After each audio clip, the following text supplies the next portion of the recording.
Speaking about the level of the Gilui of Elikus in Gan Eden, that they are Nanin Miziva Shechina, the fact that they're having Hana from the ray of the Shechina, that means that the revelation of godliness is in a fuller sense. It's primarily Shem Havai, whereas Elikus in this world is the level of Shem Elikim, where Shem Havai is concealed. Um, the fact that Shem Havai is concealed, it's because it's concealed in Shem Elakim. Elakim is Gematria Teva. The level of Teva is the idea of Tubu Yamsuf or Tubu Shareha. It's still there. Shem Havai is there. Elakus is there, but it's concealed. It's covered over. It's something that's immersed and in the ground, in the earth. Um, So this is all because the Maimon wants to explain the difference between a spaklaria meira and a spaklaria she'ena meira, a luminous lens and not a luminous lens. And we're leading towards that because of the Maris Satsoivis, two types of Maris that we spoke about. That's in the Blech Samish. Ois Gimel, line 10, page test. So after explaining that in Gan Eden there's Gilead Lakus, and that's the level that it's made in it all the way from the spheres, from Yisoid, which is the end of the Olam Hasein Sof. It has the infinite power. The level of the Olam Sof is made in Gan Eden, as opposed to Nivraim, the Hell and Behester. That's the level of Malchus, which is the level of concealment, and so on. So the question is now, how can a neshama really have this and connect with this in Gan Eden? How is it possible for a neshama to be able to have this level in Gan Eden? It says, Ois Gimel, line 10, Amnam al Pianali, moving according to the Bible, it's not understood. How is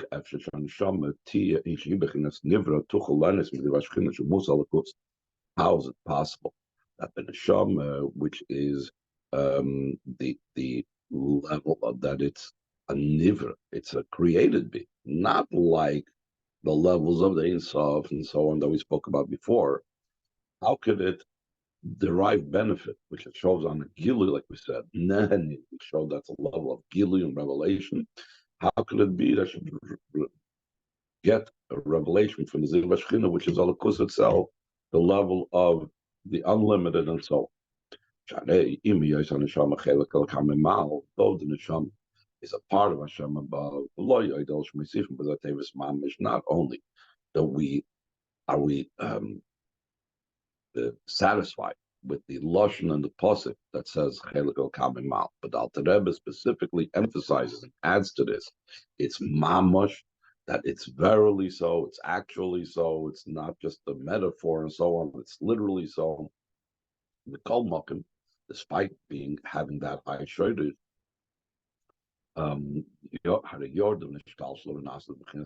descended and became a created being.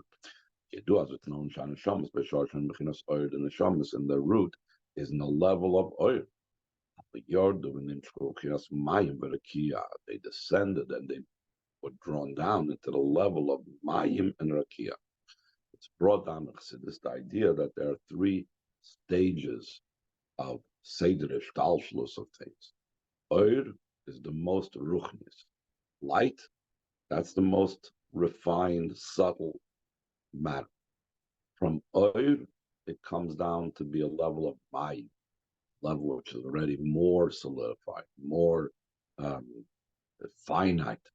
It's the level of water. But even water is still not concentrated or not in a one particular level that it's solidified.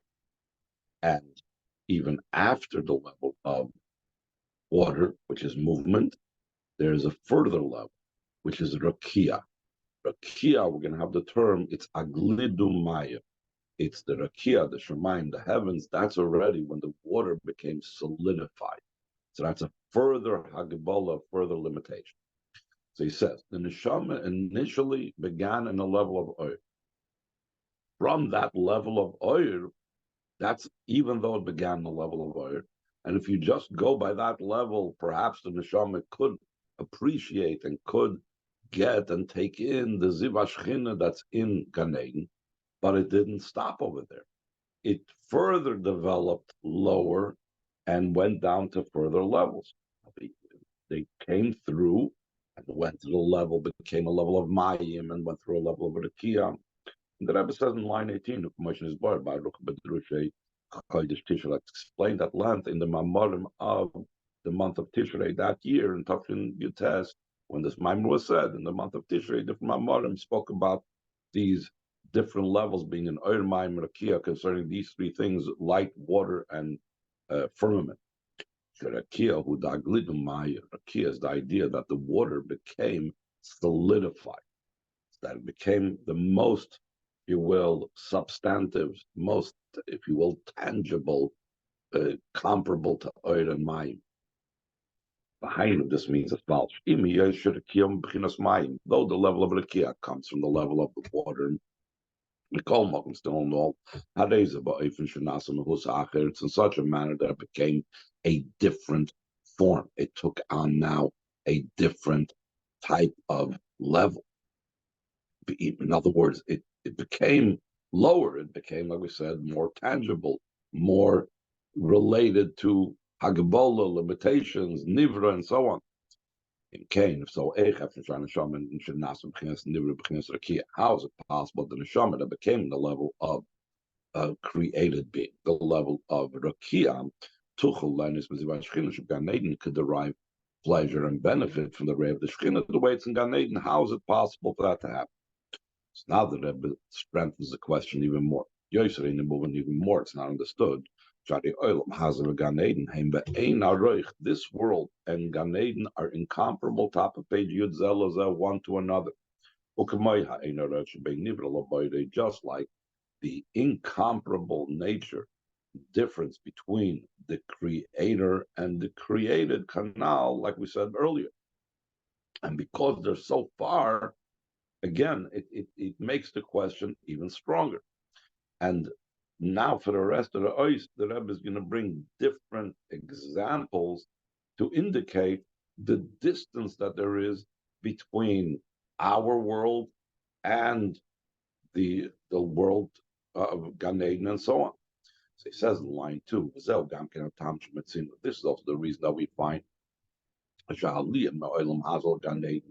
that the ascent from this world to Gan Eden, the idea it's through immersion in the river of fire, that when the neshama has to come up from our world to Gan Eden, so before it can go into Gan Eden, we're not talking here about if it has sins or anything like that, but to just transition from the physical existence to a spiritual existence, it's necessary to go into a mikveh of fire, to a river of fire. And what is the function of that?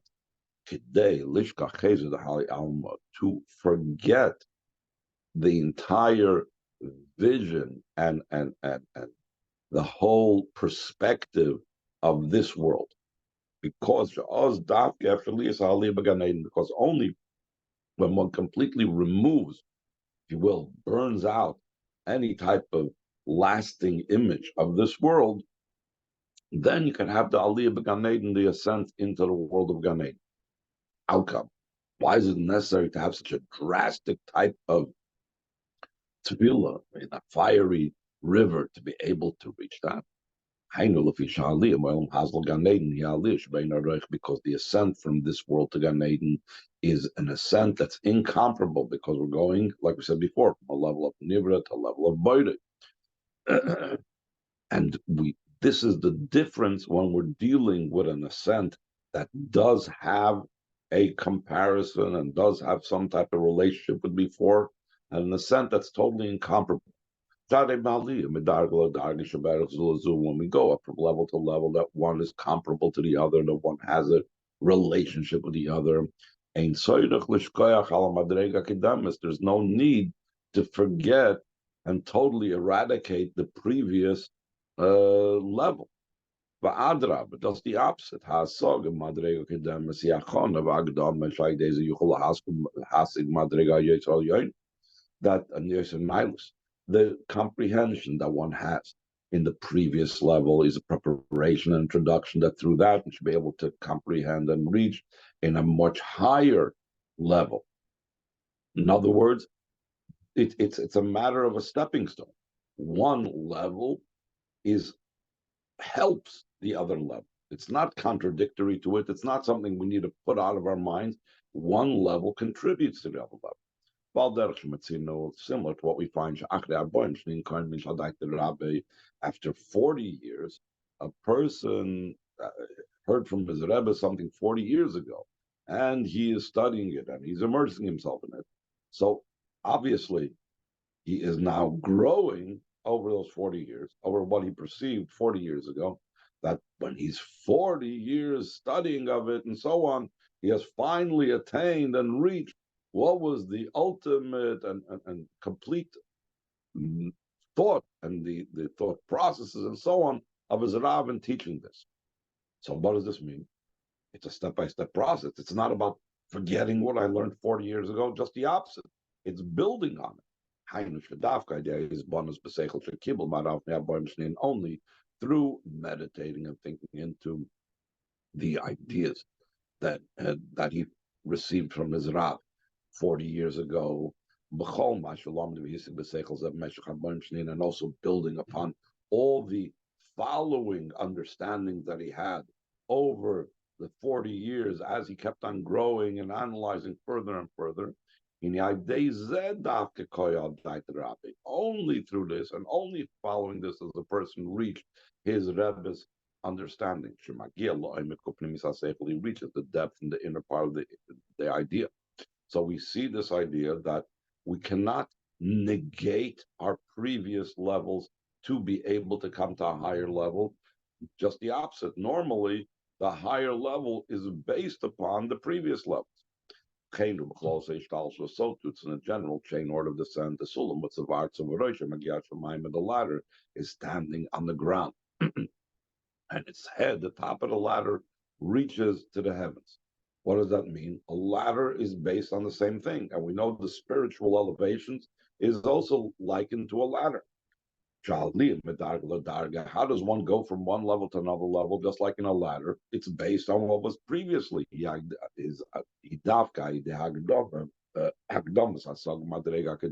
only through preceding the comprehension of the previous level. Just like a person going up on the different levels, on the different steps of a ladder. But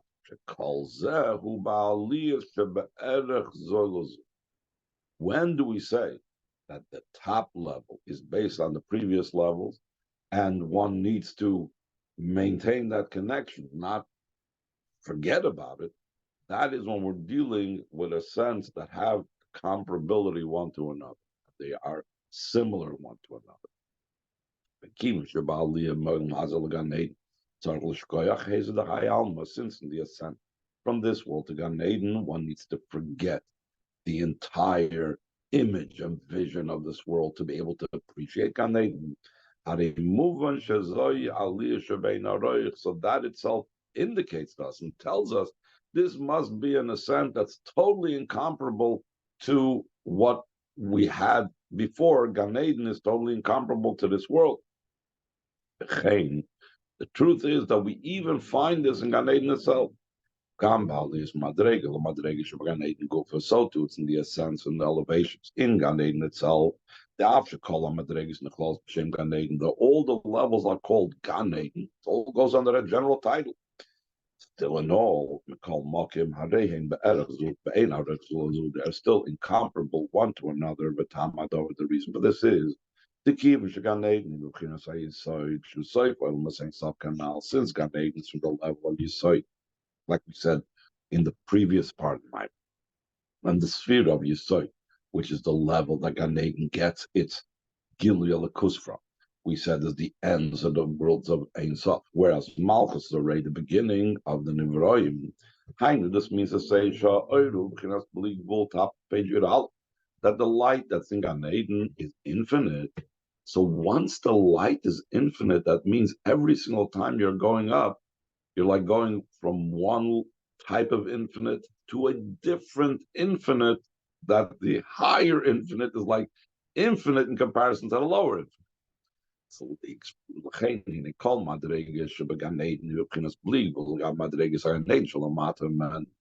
when you're dealing with going up in infinite, so then the like I just said, let's say the lowest level of Gan Eden is considered infinite in comparison to Hazard, but then the higher level in Gan Eden is considered infinite in comparison to this lower level that I was just in. And therefore, it's Bein Aroich, it's incomparable. And therefore, because it's such a far distance, we have to go through again a process of like erasing the previous to go up higher. It says in line 3, therefore also in the essence in Gan Eden itself, there has to be nullifying the comprehension of the previous level. Like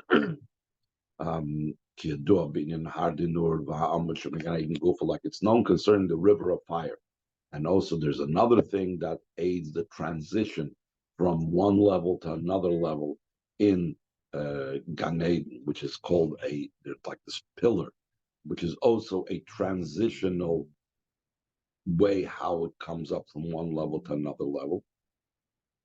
But again, the meaning of this transition is total separation and total delineation between the previous level and the higher level. The reason for this is because the ascent and the different levels of Gan Eden is incomparable one to another. So do we find concerning the Torah, in general, it's beyond the worlds. It's considered infinite in comparison to this world. Because Torah, we say about Torah is bligvul when you compare it to this world. So what do we find in Torah? In Torah itself, we'll find an expression of this in certain situations where instead of, like we said before, you need to build on what you learned before. Sometimes it's just the opposite. So saying, line 9, in the Torah group and Torah itself, there's also a sense that are incomparable. But like we find by Rabbi Zeir, so they fasted 100 fasts, lishkach al Talmud Bavli, to forget on Talmud Bavli, but they should be able to study Talmud Yerushalmi. Why? Because the mindset and the approach and the level of Talmud Bavli is Talmud Yerushalmi is incomparably greater. So therefore, whereas usually when we're dealing with intellect, you need to have a building blocks, and you need to go. There's step 1, step 2, step 3. In Talmud Bavli and Yerushalmi, there's such a great distance and such a chasm between them that the only way you can truly appreciate Talmud Yerushalmi is you forget entirely on Talmud Bavli. So in that vein, the Rebbe goes back to the original question about the neshama. That's a nivra from the level of rakia. How can it appreciate Gan Eden? Line 13, according to all of the above, it grows even more so. The wonder, how is it possible that the neshama, it's a level of a created being, will able to derive pleasure and benefit from the ray of the Shekhinah's Gan Eden, that it's infinite, especially in the high levels of Gan Eden, how much more so is it impossible for it to be able to appreciate and be able to grasp those high levels. As he says in line 18, the explanation behind this is this is similar to what we find when Moshe Rabbeinu went up on Har Sinai. So it says an interesting thing. He didn't just go up on Har Sinai and just enter into Shemayim and had whatever took place over there for 40 days and 40 nights. It says he went into the cloud. And he went up to the mountain. What's the significance of being in the cloud? Moshe Rabbeinu, when he went up, it wasn't like after 120, when it's just the neshamas go up. Moshe Rabbeinu's situation was unique, that he went up along with his body. He didn't need bread, he didn't drink water. It says the bread of the mighty ones, the man ate. It's the pasuk in Tehillim. It's referring to Ish, is referring Ish Moshe. It's referring to Moshe Rabbeinu, and what's the bread of the mighty and strong ones? Lechem sha'malachi ashoresai. Moshe Rabbeinu ate the bread and food that the malachim ate. What does that mean? He derived sustenance, bodily sustenance, as we'll explain, from the ray of the Shekhinah. Seemingly the same question applies over here. How is it possible for a created being to derive sustenance from the ray of the Shekhinah? Even the neshama, we had a problem, like we were talking about at great length. The neshama is also a nivra. The neshama is a created being. And we had the whole question in the previous ice, how can a created, limited being derive pleasure and sustenance from the ray of the Shekhinah? But by Moshe Rabbeinu, the issue was compounded, because it wasn't just the spiritual entity of the neshama, but also befrat mitzad guf, especially from the perspective of the body of the Moshe Rabbeinu. Shadi gufay agashim, because his physical body, top of page base. So Moshe, also in that case, even the physical body of Moshe derived benefit, derived sustenance from the ray of the Shekhinah. For this sake, the pasuk had to preface and say, that Moshe came into the Anan, into the cloud. The pulas Anan, the effect of the cloud is it conceals the strength of the brilliance and shine of the light. That's what cloud does. It diffuses the light. During a cloudy day, it's still the sunlight comes through, but it's not as intense, not as bright. Obviously, depends. There's thicker clouds, darker clouds, finer clouds, but in general, the clouds diffuse the light and cause the brilliance to not be as strong. It doesn't completely conceal the light. Rather, what does the cloud do? Through the concealment of the clouds, it comes down the ray. So too, the cloud that Moshe Rabbeinu entered was such that it diffused the light, so you should be able to connect with it. For example, a person that's looking at a bright light or a pure light through a luminous lens. Let's say a glass, not necessarily perhaps not necessarily as clear as glass that we have these days, very, very clear glass. Maybe olden times the glass was not as clear, but you could still see through it. The glass, the lens, conceals that the full brightness doesn't shine through. And therefore, because it conceals and doesn't allow the full brightness to shine through, by and through it's shining through a glass, it's possible to take in the light, whereas if you would be looking directly at the light source, not through a glass, you wouldn't be able to take. We know in such a manner was Moshe Rabbeinu's prophecy. It's not that Moshe Rabbeinu said prophecy with Zeh, as we know. That's a luminous lens. It says that all the Nevi'im, they said, Hashem, like this, Hashem said, which means it's similar. They couldn't actually say exactly, because they didn't see exactly. It was like this, Koy. But Moshe Rabbeinu said, "Zeh hadavar asher tziva Hashem." This is the matter that Hashem spoke. Why? Because Moshe Rabbeinu's nevuah was of a higher level, aspaklaria meira, and luminous lens, whether as opposed to other neviim, where aspaklaria sheina meira, as we'll explain later on what that is. And that's what it says Moshe entered into the cloud, through the garment of the cloud, meaning through the intermediary, that the cloud diffused the light and so on, which is Aspaklaria Me'ira, which is the idea of the luminous lens that we say Moshe Rabbeinu was privy to and had the level of.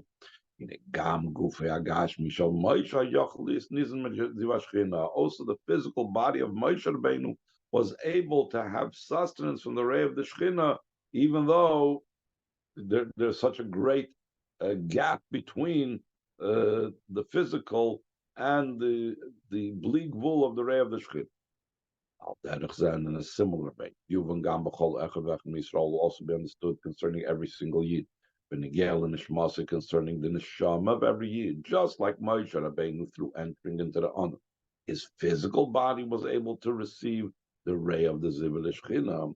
So now going back to the question, how can the neshama, when it goes in Gan Eden, receive the neshama alone, not the body of Yid, but the neshama of a Yid, be able to receive the infinite level of Gan Eden that's beyond Nivraim and so on. If he's a Nivra, how can he receive the infinite level of Boide of the Creator? Because we have our own Aspaklaria. We have our own filter that diffuses the light that allows us to be able to receive. So he says in line 15, Shah Torah mitzvahs. Torah mitzvah Shem Chachmasir, Tzayin Shal Kadosh Baruch Hu. The Torah is Hashem's wisdom, and the mitzvahs are Hashem's will. So they are an extension and the manifestation of Hashem's infinite being. It's part of Hashem. Just like He is infinite, His Chachma, His Ratzon is infinite as well. The Yordu v'nislaf Shalomata, the Torah and the mitzvahs descended. They are Hashem's Chachma and Hashem's will that descended and came down to below. They are similar to the luminous lens that allow to filter through and therefore to connect to the ray of the Shekhinah. That means they become a garment for the Neshama in Gan Eden, a protective filter and suit for the Neshama in Gan Eden. That through this suit and garment, it's able to have benefit and receive the ray of the Shekhinah, like explained in Tanya in short, how the mitzvahs are levushim for the neshamas in Gan Eden, and the Torah is the Muslim for the neshamas in Gan Eden, and even more so explains this concept that we've just been talking about, that it needs the filtering so the neshama should be able to receive the level of Gan Eden and not become Nizbat.